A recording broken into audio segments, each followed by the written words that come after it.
Mga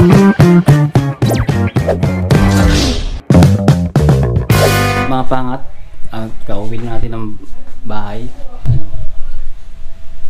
Mag-aalas dos na. Actually, hindi natin kauwi kasi namili pa tayo ng mga ipapabox natin. Yung ipapabox natin mga matumami. Nagkaroon tayo ng bulilit, super jumbo, tapos meron pa tayo medium.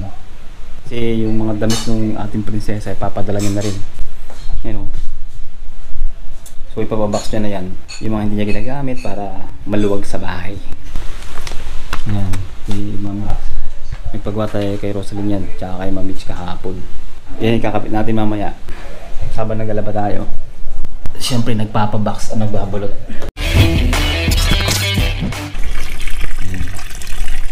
So yun po, no, good morning sa inyo mga pangat. Magandang umaga, tanghali, hapon, gabi. Kung ano oras yung mga mapanood mga pangat, kaya gising natin mga pangat. Siyempre shoutout sa buong mundo. Good morning, blessed na naman sa inyong lahat dyan. Yeah. So mga pangat, time check tayo. Yun, alas 11 na ng umaga. So gising na pagkagising natin mga pangat. Nagsalang agad tayo ng labahan. Damit namin ni Prinsesa. Actually, palitan kami maglaba mga pangat. Pag may time ako maglalaba. Pag may time siya maglalaba. Alam niyo mga pangat, papakita ko sa inyo. Kaya isang oras na maligo eh. Ito ang ating mahal na Prinsesa mga pangat. Alam niyo kung bakit. Lahat yan ina-apply niya mga pangat. Samantalang sa akin ito lang mga pangat. Yan lang. Actually, ito. Dinagay niya lang yun dyan. Sabi niya, Papa, mag-shampoo ka kahit wala kang buhok. Kulit din eh, no? Anyway, yung tubig. So, kahapon mga pangat, ng madaling araw natapos tayo ng alas 3 naman. Actually, kanina, ng madaling araw natapos na natin ang pagbabalot. Yan, isang bulilit, tapos super jumbo, tsaka yan, tsaka medium mga pangat. Ito pala kay Rosalie. Ito. Tapos ito kay Janice to. Tapos ito kay Yanika. Yan. So sabay-sabay kami nagpa-jumbo box ngayon, no? Ngayong buwan. Kasi alam niyo mga pangat kung bakit. Kaya patay natin tubig. Alam niyo kung bakit mga pangat. Kasi nga, magpapasko. Pero hindi na yata aabot. Baka New Year na siya umabot mga pangat. Ikot na. So anyway, kahit na New Year, okay lang. Kaya pinascargo baka naman. Asya nga pala mga pangat, no? Ang mga nagtataka o sa mga nagtatanong, para maintindihan nyo, eto muna. Intro, pasok. Yung mga pangat, di ba? So bago na yung intro natin, hindi ko siya binago dahil gusto ko lang. Kaya ko siya binago mga pangat kasi na-copyright siya. Eto mga pakita ko sa inyo yan. So yan, naka-copyright siya mga pangat. Pag-upload ko nung namili tayo sa greenhouse, nagtataka ako bakit naka-copyright sa tagal-tagal na natin ginamit. Ngayon pa naka-copyright. So kinakabahan ako doon sa mga iba pang mga video natin, baka maka-copyright din. Actually mga pangat, kahit na 2 years na naka-copyright pa rin yung mga sound effect na ginamit natin, no, na ginawa natin sa YouTube. Na nakalagay naman doon non-copyright, pero pag matagal na, naka-copyright siya. So, kaya gumawa ko ng panibagong intro, no. Ginawa ko na sa Creator Studio ba yun? Doon ko na kinuha yung ating sound effect. Na-stress ako ng mga nakaraan. Dahil hindi biro mga pangat. Actually, iyan o, makita nyo mga pangat. Nung tingnan ko kung saan siya nakapret, sabi ko bakit nakapret? Nung chinay ko mga pangat yan, makikita nyo naman ang pangat yan. Pagka nakapret kayo, i-click nyo lang mga pangat yan. And tapos, i-click nyo yung details. Pag na-click nyo yung details mga pangat, makikita nyo yung time duration niya kung saan siya nakapret. Yan, makikita nyo mga pangat. And then, i-view nyo mga pangat. Nung nakita ko mga pangat, is ang problema pala mga pangat yung ating intro. Sabi ko, no, nahulat ako, sabi ko bakit yung intro may problema. Medyo alarma mga pangat, no. Sabi ko paano kung lahat to maka-copyright, ano kayong mangyayari. Kaya nga binabantayan ko lagi mga pangat yung ating mga video kung may maka-copyright, kasi mahirap na pag naka-copyright yung video natin. So anyway, ngayon ayos na. So madali naman ayusin yan. Yung mga iba kong copyright na 2 years ago, biglang nakaka-copyright ngayon. Ang ginagawa ko dyan mga pangat is inaano ko lang, replace song ko lang siya. Replace song, gano'n. Hindi ko siya kinakat kasi may mga option naman eh, para ma-resolvehan mo pag naka-copyright ka. Kaya yun, nakakapanibagong intro. Ito, pinaiksi ko para mabilis lang. Taran dan dan dan dan badam pshing. So anyway mga pangat, kahit na ganun, yun nga kasi kasama yan sa journey mga pangat, yung mga ganyang pagsubok, no? Yung mga ganyang test, trial. Kailangan mo lang bigyan ng solusyon o resolbahan. Hindi lang ito mga pangat sa larangan ng pagbablog, no? Struggle sa buhay, sometimes gano'n, bigla kang susubukan. Kasi ito mga pangat, yung intro na yun, matagal natin ginagamit yan, no? Ilang taon na. Tapos bigla kang suddenly hindi mo na siya pwedeng gamitin, parang gano'n, parang sinasabi ni YouTube, huwag mo na siyang gamitin, baguhin mo yung intro mo, di ba? Parang gano'n din mga pangat sa buhay, no? Minsan nasa comfort zone na tayo tapos bigla na lang suddenly na hindi mo na pwedeng gawin yung comfort zone mo, na kailangan mo nang umalis sa comfort zone mo, no? Kailangan mong baguhin yung lifestyle mo, kailangan baguhin mo yung character mo. Ganun So, suddenly gumawa agad ako ng panibagong intro na sa metro train ako yan mga bata gumagawa. Masilip ko na copyright yun, papasok ako ng mga pangat. Pero hindi ko pa siya na pinapublic mga pangat kasi actually dalawang video na yung kung naka-standby na. Pero syempre, habang sinushoot ko to, hindi nyo pa napapanood dyan. Pero pag itong video na to, pag pinalabas ko na to, napanood nyo na to mga pangat. Ayan o. Yan, makapasin nyo. Yan o, naka-private pa yung dalawang yan mga pangat. So yan, hindi pa siya naka-public, no. Pero naresolbahan ko na siya ngayon. Tingnan niyo yung dollar sign niya kapag copyright kasi ang pula. Pakita niyo naman kaya, di ba? Baga bakit ko pa to sinasabi? Kasi wala na rin naman kayong pakialam dun, di ba? Sinasabi ko lang to kasi parang lesson learned na rin para sa buhay natin, no. Alam mo yun, yung kabisado mo na yung gagawin mo. Parang easy na lang sa'yo lahat. Kung ayaw mo nang mag-level up, ayaw mo nang subukan yung ibang bagay. Yun, parang ganito rin, no? Kailangan natin subukan yung ibang bagay. Kaya tinatry ko tong intro na to. Kasi comfort zone na ako. Kumbaga, alam mo yun, for life na yung intro na yun Hindi ko na babaguhin yun. Kasi mahirap magbago-bago mga pangat. Mahirap gumawa ulit. Panibagong isip ka na. Buti kung may kang tagagawa. Buti kung ganun, hindi. Ikaw lahat yan Siyempre, pumapasok ka, may magbabakas kayo, di ba? Yung deadline. Kasi alam niyo na mag-December, maximum mga pangat dito. Almost 3 months, no, mga pangat. Mas maaga, may padala na. Kaya nagmamadali rin kami. So yan. Mamaya kasi naka-schedule tong ating Pinas Cargo. Ito. Yan. Naka-schedule yan mamaya. Ngayong araw pala naka-schedule to. So I hope na makuha to ngayon kasi ngayon ay day off natin, no. Pagka hindi nakuha ngayon yan, hindi natin mabivideohan, no? Pero anyway, bili muna ako ng makakain, almusal or pananghalian, luluto tayo. Then mamaya ututang dila tayo sa mga bagay-bagay. Liga ko na lang kayo mamaya mga pangat. Let's go! So yung mga pangat, yan, habang inaantay natin habang papunta pa lang yung Pinas Cargo. So bili muna tayo ng pandesal at saka ulam, medyo tayo nakapag-shade, no? Kaya nakapikit yung mata natin. Ayun, medyo hindi na ganong mainit mga pangat, no?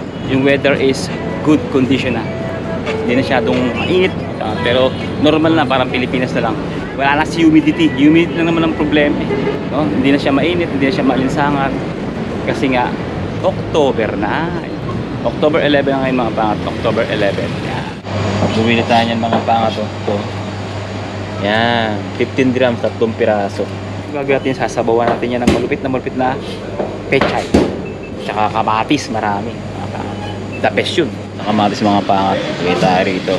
Damihin natin mga kamatis mga pangat para talagang ito na yung magpapangasim dun. Yung kamatis, kinamatisan. Sarap niyan. Yan. Dami na yan. Tapos kangkong. So yun mga pangat. Labas tayo. Ito yung nabili natin. Mabot ng 24 grams. Alam niyo mga pangat, yung nabili nating isda, may naalala ko mga pangat. Actually yung bayaw ko, siyempre asawa ng kapatid kong babae, ayun yung lagi naming inuulam. Nagtatrabaho pa kami sa furniture, magkasama kami, kasama ko yung parents ko. Naalala ko yung mga pangat, sa kanya ko nakilala yung isda na yun. Lagi namin inuulam, pinapaksiw, piniprito. Itong isda na to na para sa sap-sap na malaki, no? Sarap yan. Lalo pag malaki, malaman yan mga pangat Kaya lang mga pangat, yung bayaw ko na yun mga pangat, pumanaw na yun. Ito kwento ko lang anong konting bahagya. Nung Japan ako, hiningan ako ng employer na kung sino pwedeng papalit sa akin kasi every 3 years lang yun 3 taon lang tapos pauwiin ka na. Hindi siya talaga kaya dito sa UAE na pangmatagalan, no? Ang Japan hindi naman pangmatagalan yun. Every 3 years lang. Ngayon, hiningan ako ng kung sino pwede kong papuntahin sa papalit sa akin. Siyempre yung utol ko, pagkatapos ng utol ko, bago ako umuwi, kukunin naman ng utol ko yung bayaw ko nga, yun nga, yung papuntang Japan. Tapos yun nga, na-process na, maganda na sana. Kaya lang binawian siya ng buhay sa Pilipinas gawa ng leptospirosis. Yun yung nangyari, kaya siya nawala sa mundo. Yung pamangking ko na college na ngayon, actually nagkatrabaho na ngayon, hindi pa yun mga pangat yung nawala yung bayaw ko. Yun, kaya yun, sayang. Kaya may naalala ko yung isda. Pag nakakita ko tong isda, naalala ko siya. Kumbaga may alaala tong isda na to. Pag nakikita ko to, siya agad yung naalala ko yung bayaw ko. Kaya lang, wala na, pumanaw na eh. Ganun talagang buhay. Una-unahan lang, kumbaga. Hindi mo masasabi kung kailan ka kukunin, no? Kaya, habang nasa mundo ka, bukod sa enjoy mo yung buhay mo, lagi mong gawin na mabuti. Mas piliin mong gumawa ng mabuti. At piliin mong laging masaya kaysa laging galit. Piliin mong iwasan ng toxicity, mga pangat. Oo, nandyan sa paligid dyan, pero may choice naman tayo eh. Para pumili. Kasi maiksi lang talagang buhay. So yun lang. Ang dami ko naman sinabi. Pero mga pangat, bibili tayo ng pandesal. Habang nagluluto tayo, pandesal muna tayo. Habang tulog pa si Prinsesa. Kung nagtatanong kayo, nagkataka kayo, bakit lagi siya sa Dubai? Siguro, ikikwento na lang namin sa mga susunod na mga vlog. If ready na, o pwede nang ikwento. Yan, di ba? Mayroon kayong aabangan, mga pangat ha. So, bili mo tayo ng pandesal. Let's go! Yun, mga pangat. Nakabili na tayo ng pandesalis. So yung mga pangatlo dito sa amin, dito dalawa lang pala mga pahat yung nagkakakompetensya pagdating sa pandesal. Sa may Philippine supermarket at saka itong panadero. May mga pandesal ka mabibili sa mga department store pero yun ready na. Hindi kaya itong mga pangat sa panadero o saka sa Philippine supermarket doon banda. Talagang fresh, bagong luto, mainit-init mong mabibili. Yan. So yung mga pangat dito sa bahay, ito yung pinabili natin. So yung mga pangat tumatawag na yung pinaskargo, andyan na sila. So, nagko-doorbell na pala. Yan, tara, let's go. Ayan. Ayan. Gabiyahe na mga pangat. Ayan. Parang may kinuha din ako dito na Oo, dito. So yun ang pinaskargo dito eh. Ayan na mga pangat, babiyahe na papuntang Pilipinas. Ha? Yung WhatsApp to? O yan yung WhatsApp ko, yun yung communication natin. Okay, sige. Pero naman ang Emirates ID. Hindi po Emirates ID. Ito. Matagal ka sa Pescago, sir? 4 years na sir. 4 years? Oo, may gis na. Hired ka Pilipinas o dito? Dito sir. Dito. Wow. Cash card po ano? Oh, cash na. Ay, pwede ba card? Oh, pwede pala eh. Kasi Card na lang. Oh, card na lang. Oh, card na lang. Tabi, gagamit din kami ng tabi sir kung gusto nyo magtabi. Oh, pinaskargo pala. Pwede na magtabi ngayon. Lupit, di ba? Accessible talaga. Tamara, pwede rin. Oh, Tamara pala. Kompleto. Mga pangat. Sinasabi ko sa inyo. Wala na kayong hahanapin pa. 056 pala to sir no? Oh, 056. 05 naging 055 eh. Ah, 055? Paano yan? Mga bago ba yan? Papabago to sir. Oo, papago siya. Pero okay lang, siguro hindi na makawala yan. No? Yung sinusulatan ng malupitang tracking number. Yan, mga tracking number. Sir Mark, baka naman ha. Tatay pa. Tulak natin syempre. So, pala. Sir Mark. Yung tatlo.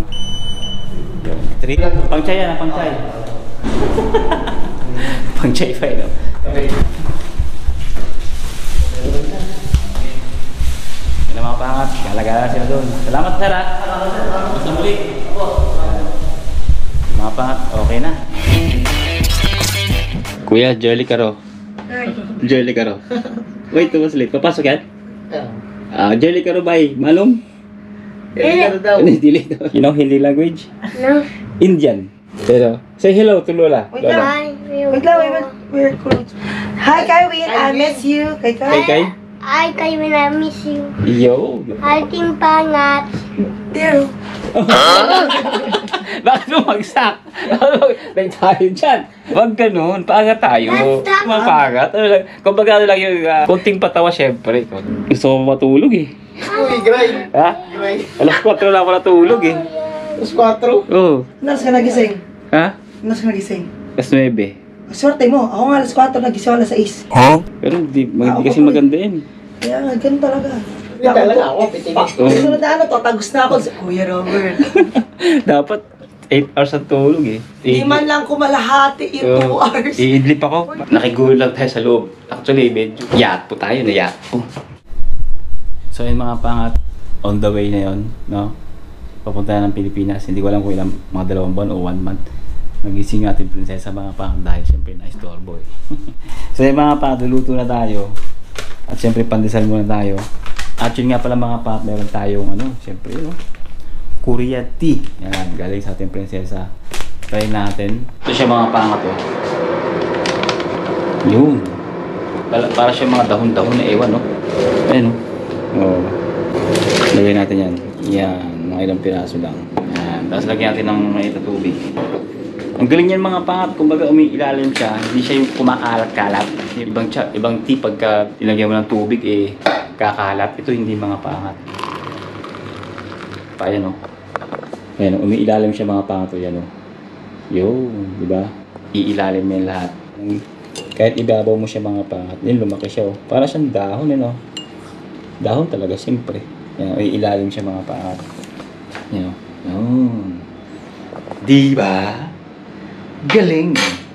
Tignan natin. Tapos habang tayo nagtitinapay, habang nagluluto, ututang nila tayo mamaya-maya.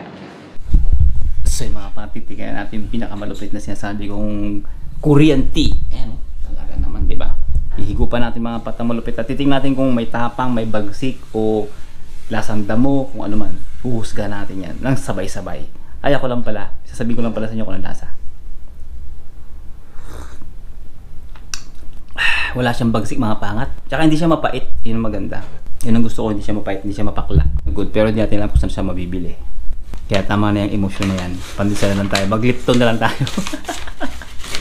Kasi minsan lang to, binigay lang naman to eh. O, pandesal. So yun mga pangat, agigising lang natin. Nakaidlip ako kanina pagkatapos ko na kumain ng pandesal, tapos parang inantok ako. Kaya natulog ako. So anong oras na ako nagising? Gabi na. Tapos na naman ang day off. So nagkaroon pala ng amnesty no, sa buong UAE nung nagsimula ng September 1 no. Kaya lang hindi ako nakagawa ng vlog sa issue na yun dahil busy nga tayo nung galing sa ating pagpapabox ng mga pangat, kasi isang beses lang naman tayo sa isang linggo gumagawa ng vlog o ng video tuwing day off lang natin. Sometimes sumisingit tayo kapag hindi natin day off, pero mabilisan lang yan. Ngayon, nung paggising ko kanina, naisip ko kasi nga itong video na to alam ko mapapanood to ngayon is October, by November na, first week or second week of November. So ang end nung amnesty mula nung September, last week ng October. Paalala na lang mga pangat no, sa November 1, pero alam ko mapapanood na to tapos na yung November 1, siguro first week o second week ng November. Doon nyo ito mapapanood tong video na ito mga pangat. Naisip ko lang kanina, sabi ko pagising ko, naku, na-realize ko no, kasi yung mga video natin mga pangat marami pa eh. Siguro pang 8 tong video na to mula nung pinakita ko ng umaga na nakaka-copyright ako. 8 pang 8 pa to mga pat na upload. So matagal pa to bago mapanood. No, paalalahanan na lang kayo na maghihigpit na ang UAE mga pangat. Kailangan na ng Emirates ID bawat lugar. Kahit pagsakay mo sa taxi, pagpunta mo ng mall, or pagsakay mo ng metro, hahanapan ka ng mga pangat ng Emirates ID. Sa mga bago, kailangan meron kayong papel paglalabas, dalhin niyo yung inyong Emirates ID or inyong mga visa o tourist man yan, basta may papel kayong daladala na hindi paso mga pangat. Wala pa akong idea kung ano yung dahilan kung bakit sila maghihigpit, pero siyempre gusto nilang linisin yung UAE mga pangat no? Isa yun sa dahilan dahil lumalawak mga pangat yung mga walang papel no sa UAE or TNT kung tawagin siguro nila. So i-pray na lang natin na mag-extend pa, magkaroon ng extension mga pangat para dun sa mga hindi nakakaalam no, maging aware. Ngayon pag nagka-extend yun, i-vlog natin o gagawin ko ng video pag na-extend pa yung amnesty mga pangat para sa lahat. Ito daw ay free, walang babayaran kahit ano, pauuwiin kayo ng bansa na wala na kayong penalty na babayaran doon sa mga paso na yung visa nyo, kasi mga pangat dito pag paso na ang visa is araw-araw yan may bayad, 100 dirhams alam ko sa bawat araw. Malaking bagay no mga pangat kapag napauwi kayo na wala kayong babayaran. Alam ko parang pwede kayong bumalik din naman, hindi ko lang alam kung ban siya, pero pag na-extend siya gawa natin ng vlog mga pangat. I hope and I pray na magkaroon pa ng extentong amnesty, no, para sa inyong lahat, no, na gusto nang umuwi na walang kapasidad na magbayad ng fines. Siyempre para maging legal ang inyong exit, no, at makabalik pa kayo. Ito na yung way ng UAE, pero sana mag-extend pa. Let's go! Tira mo si Prinsesa, oh. Si Ipag, di ba? Hindi porket tinatawag natin Prinsesa is parang pakuya-kuya-kuy na. Pag ganun, hindi. Pag isa kang prinsesa, ibig sabihin gumagalaw ka sa bahay. Marunong ka sa gawaing bahay, marunong ka magluto, marunong ka maglaba, marunong ka mag-alaga ng kapatid. Actually, mga paangat, mas takot pa sa kanya yung mga kapatid niya kaysa aming mga magulang. Tama! Salita ko para sigaw ko pa lang. Right? Open! Right? Hindi ko si Otto, si Kuto. Gagano si Kuya kasi. Oh, takot din sa kanya mga pangat, takot sa kanya yung mga kapatid niya. Ingay-ingay yung magama. Nagising na naman yung bruha. Kuya, ready. Di ba padalhin mo sa yung mama mo ng gunting o cutter? Anong cutter? Kasi di ba mag-i-impake pa sila sa airport? Akala ko. Mga pangat, iaabang kayo. Dating yung kanyang baskuladong mister. Yeah. Excited, oh. Mas kulat. Excited ka? Kuya, matahimik ka nga. Alam mo mga pangat, maramdaman man yung puti vibration nyo sa kwarto. May sasabihin niya ako. May sabihin ka pala. Ay, kanino to? Wow. Kaya hindi ko mga moment eh. Kaya yung mga ganyan moment. Hindi ko kaya video.